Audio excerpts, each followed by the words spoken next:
大家好，欢迎来到我的播客，我是 Coach 天。你有没有这样的经历？你跟中国朋友一起吃饭，吃完了，你还没有看到账单，你的中国朋友已经把钱付了。你想付自己的一半，他说不用，下次你请。或者你在中国饭馆里看到旁边一桌中国人站起来都想付钱，声音很大，而且互相推来推去，看起来像是在吵架，但其实他们是在抢着付钱。你有没有想过这是为什么？为什么中国人喜欢抢着花钱？在中国，付钱这件事不只是付钱，它跟关系有关，跟面子有关。今天我们就聊聊抢单有多么的重要。我还会教你怎么能顺利抢到付钱。你有没有发现，在中国，吃了吗也是一种打招呼，不是真的在问你有没有吃饭，它的意思更像是你还好吗？我关心你。那为什么是吃饭？因为中国人的感情里，照顾一个人吃饭，就是在照顾这个人。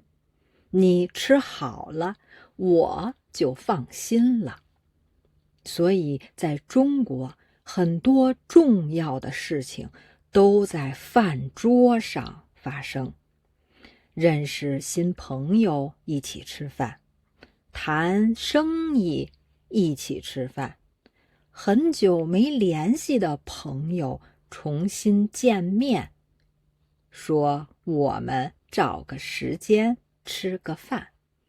所以吃饭是中国人最自然的建立关系的一种方式。那谁来付钱呢？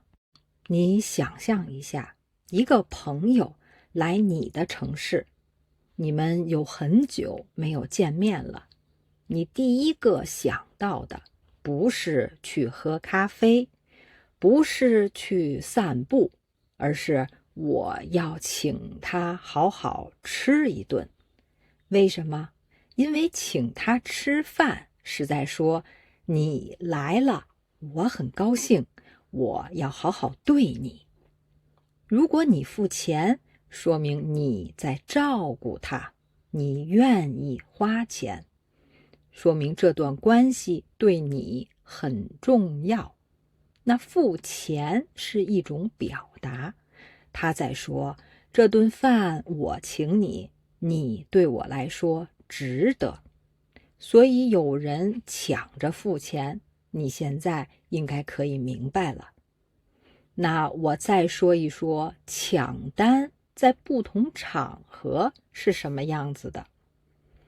先说跟朋友吃饭，朋友们之间的抢单比较轻松，但是有一个规律，如果是我提议来这家餐厅吃饭，那我会觉得我应该付钱，或者上次是朋友付的，那这一次我会想着抢着付。大家不会说出来，但是心里都有一个账，都算得很清楚。这顿饭谁应该主动去结账？有时候两个人都站起来，互相说我来，我来。服务员站在那里，不知道把账单给谁。再说商务饭局，就是和你工作有关的，这个完全不一样。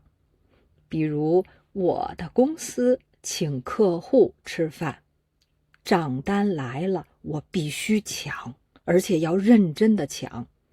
如果客人付了钱，我会觉得我的工作没有做好，或者我的客户对我的工作不满意，不想和我继续合作。所以在商务场合，谁请客，谁付钱，这是一种态度。最有意思的是跟长辈吃饭，比如跟年纪比你大的亲戚吃饭，账单来了，你一定要伸手去抢，但是很多的时候你抢不到，长辈一般都会赢，但重点不是谁赢了，重点是你伸手去抢这个动作。你在努力的抢，长辈看到了，说明你懂事，就算没有抢到也没有关系。这3种情况，3种方式，但背后是一样的抢单，说的是关系，说的是我在乎你，我愿意为你付出。中文里有2个词可以解释这件事，一个是面子，一个是人情。这2个词都很重要，也很复杂。如果你想深入了解，可以去看我 YouTube 上的一期视频，专门在讲这个。好，前面我们一直在聊抢单，那你知道吗？最近几年，中国的年轻人有一个变化，越来越多的人开始说，我们 AA 吧。AA 就是各付各的，每个人付自己那一份。为什么年轻人喜欢 AA？ 因为 AA 很简单，不用看面子，不用记人情，大家都付自己的，都很轻松。特别是新认识的朋友，或者不太熟的同事， AA 让人觉得自由，不复杂。